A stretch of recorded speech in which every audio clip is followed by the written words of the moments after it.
Hopefully today, now where we have something approaching a gender balance, and certainly if the Aboriginal people are willing to adopt this, hey, what can I say? We're all red on the inside, and I certainly calling for the release of Peltier. I mean, this is a disgrace if they allow it to go on any longer. Well, what could we say?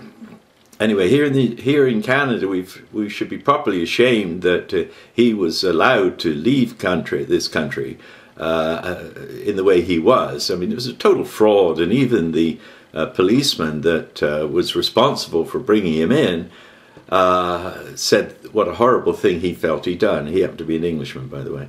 I haven't heard from him lately, but I'm sure he still feels the same way. 38 years in anybody's prison, especially a United States high security so-called prison for even a doubtful, well, it wasn't doubtful, the man was innocent, but it was just to show the Aboriginal people on the North American country that you are an occupied people. And now, of course, the settler people are beginning to feel a bit of the same old thing. And they're saying, well, I don't think this is such a very good thing. By the way, what I was listening to then was something which shows up here on Alex Jones's emergency message to all patriots. And people like myself who are peacekeepers and wayseers and oath keepers, except I haven't made any oaths to anybody, and certainly not to go to war with anybody or carry arms for anybody, somehow or other we're naive because we don't feel the man knocking at the door right now. I really have a serious question about that, because I was a little boy during the Second World War, and at the end of the Second World War, when it became clear how the Jewish people had been rounded up and so on and so on and so on, I wondered, well, weren't people aware of this happening, or was there a real hatred in Germany generated by Goebbels, of course, largely against the Jews, and in this way, of course, they slowly but slowly rounded them up, put them in cattle cars, and ran them off to the crematoriums and so on. Well, what they're preaching in the United States now is that the common people, the mob, a larger number of the people, certainly the gun-carrying ones, have been made very afraid that this is going to happen to them. And typically, the American response is, get yourself a bigger gun with more ammo and be ready to sit it out. Well, incrementally, I don't think that's going to happen unless these people have an underground which is really, really, really organized. And I don't think they do have such an underground. I think the Oath Keepers are the people where I put my trust. Because if these people have sworn to uphold the Constitution of the United States and are then required to go out and round up common people on the grounds that the elites would like to cut down on the population. Well, my God, I mean, I knew Americans were crazy, but that's over the top. Now, here in Canada, well, I don't know, my experience with policemen is for the better part of 50 years, up until just before the Olympics, when I was assaulted by a couple of them, plainclothes guys, no less. Well, my opinion of the police was of a rather high order. But lately, of course, what I've seen and what I've been, I've seen it with my eyes. The aggression and the violence, and apparently the quality of men that are being recruited for the police is going down and going down. So I think we have to be on our guard here. And since we have to recognize that the people who are bringing this about in Canada are, of course, politicians, people with ideological connections with the big corporations, the big money, and basically are ready to do what they're told, whether it makes sense or whether it leads to peace or whatever. They'll do it. And that's not a very big percentage of the population. And we in the mob here, we have to say, I don't think so. But how are we going to stand? If they come hammering at my door because I'm watching Alex Jones and these lunatic people who are trying to shock us into some activity, well, I guess that's what they're preaching to me. I guess I'm picking up on it. Well, I'm not going to buy it. I'm not going to buy it. Yeah, they talk about survival. Well, you know, none of us get out of this alive. I'm not saying I'm ready to throw myself into the crematorium or anything like that, nor should anybody contemplate these things.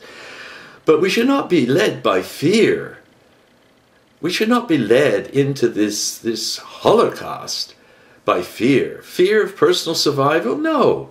This is not the way to go. We're eternal. We're eternal people. Mother Earth and Father Son have become very, very angry with some people on the world. And if you look at the history of the United States over the last, oh my God, well, since I left Britain in protest against Britain and not Canada at that time, thank God, Britain getting into bed with the Americans and using the American might to back up the British desire to run the world, and coming on with this neo-colonial period, which is a bloody disgrace. And why are we doing it? What for? What monarchy? What monarchy has the right to bring about this kind of... No, I totally reject the concept of monarchy. I don't believe that... I think Samuel was right when the Jews called for a king, and he said, no, they'll just take away your daughters and your sons and cause you misery.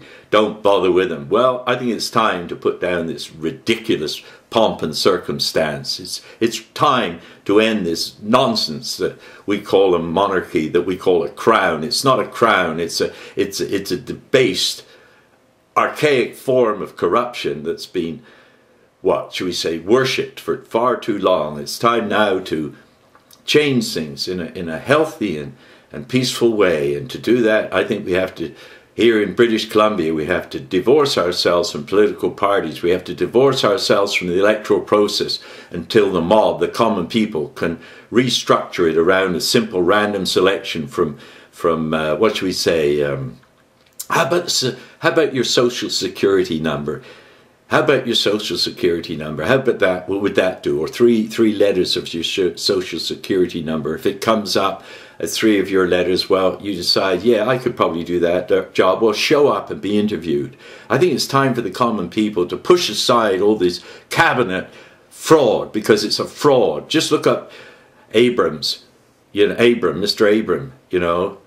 I blew the whistle on it in 72. November of 72. Well, it's now over 40 years, and that fraud has just gone on too long. The Canadian people do not have to tolerate this, and we can help our cousins to the south easily by bringing about an electoral and restructuring of government here effectively in British Columbia for the next election, not buying into any of this mealy mouth political nonsense. I'll disappear just as quickly as I see none of the above on the ballot and people being able to vote for it in random selection. And then I'm moving on. Believe me, I'm moving on, because if you want an agenda, I'll give you an agenda too. But it's only an agenda. It's not the agenda. But it does have a time frame, and you have to think these things through. And I've been thinking these things through since I took exception to the mismanagement in 1972. That's 40 years ago. I've been a philosopher, I'm not a politician, I cannot be voted for, and I'm not looking for any jobs in government. But I am a philosopher, I'm not a politician. We need to get rid of politicians. The notion of what do they call it? Political science is a disgrace. I've said all this before, and I'm saying it now with a bit more fervor. I guess I'm just a little ticked off. Anyway, another commercial Christmas. I'm sorry, I guess I must be the grouch. I love Christ. I love the idea of a baby born. I love the idea of a fresh new spirit. I love the idea of a fresh new world. And I do not like to see this ridiculous behavior of these lunatics who somehow or other think that, you know, by preaching fear. Watch this shocking video before it's too late. This is what they want you to do. Watch this shocking video before it's too late. Is this an idiocy? Is this an idiocy? I think it is. Anyway, God bless.